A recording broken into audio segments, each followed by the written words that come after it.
नमस्कार दर्शको, लीड महाराष्ट्र या बातमीपत्रात आपले स्वागत आहे। सध्या बेडगमधून एक फार मोठी राजकीय घडामोड आपल्या समोर येत आहे, कारण बेडगमधील सत्ताधारी गटातील दोन गट एकत्र आले आणि एकत्र येऊन एकामेकाच्या समोर उभं राहिल्याचं चित्र आज बेडगमध्ये निर्माण झालं होतं। बेडगमध्ये सध्या फार मोठ्या राजकीय घडामोडी चालू आहेत।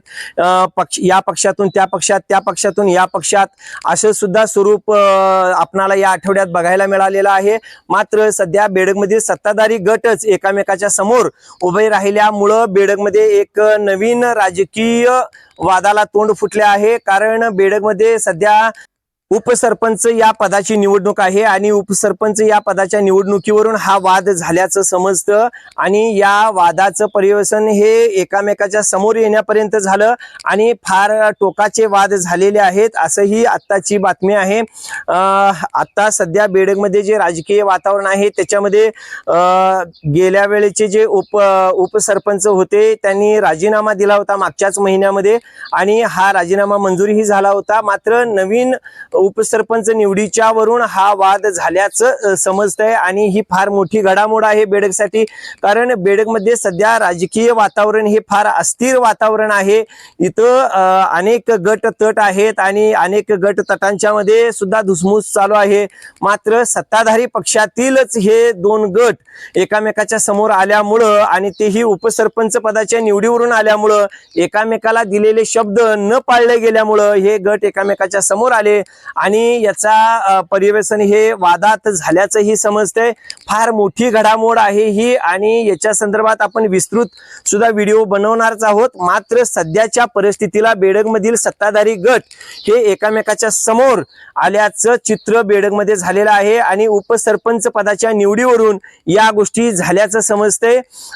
सध्या बेडगचे लोकनियुक्त सरपंच उमेश भाऊ पाटील आणि बाळासाहेब ओमासे अजितदादा पवार गटाचे, या दोन गटामध्ये जी धुसमूस झालेली आहे ती उपसरपंच या पदावरून झालेली आहे असंही समजतंय आणि याच्यामुळे बेडगमधील राजकीय समीकरण बदलतील आणि बेडगमध्ये एक नवीन राजकीय वातावरण तयार होईल हे निश्चित आहे। कारण बेडगमधल्या राजकीय पार्श्वभूमी जर बेडगमधली बघितली, सध्या सत्ताधारी जे दोन गट होते त्याच्यामध्ये भाजपा आणि राष्ट्रवादी अजितदादा पवार गट हे सत्ताधारी होते आणि या गटामध्ये वाद झाल्याचं समजतंय उपसरपंच या पदावरून।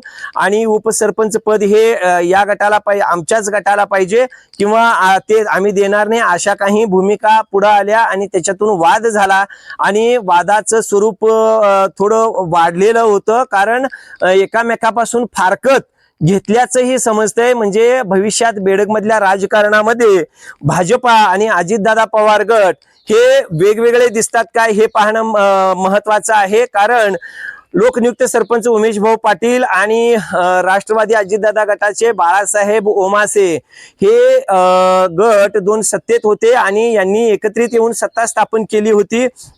आणि तसं पाहायला गेलं तर उपसरपंच या पदावरून ज्या दिवसापासून लोकनियुक्त सरपंच पदाची निवडणूक झाली आणि सत्ता स्थापन करण्याची वेळ आली तेव्हापासून काही राजकीय पक्षामध्ये अंतर्गत हालचाली चालून वाद सुद्धा झाल्याची चर्चा आपण ऐकलेली आहे आणि आपण आपल्या चॅनलच्या माध्यमातून ती मांडलेली आहे।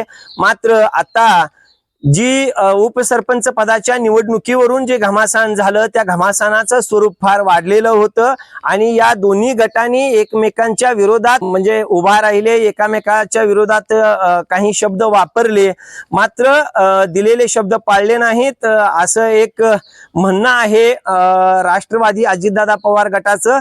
त्यामुळं कुठंतरी ही फारकत झाली असावी, मात्र हा वाद टोकाचा झाल्याचंही समजतंय। त्यामुळं येणाऱ्या काळामध्ये बेडगमध्ये भारतीय जनता पार्टी असेल, राष्ट्रवादी अजितदादा पवार गट असेल, याच्यामध्ये आपणाला थोडी फूट जाणवेल असं एकंदरीत चित्र सध्या बेडगमध्ये आहे।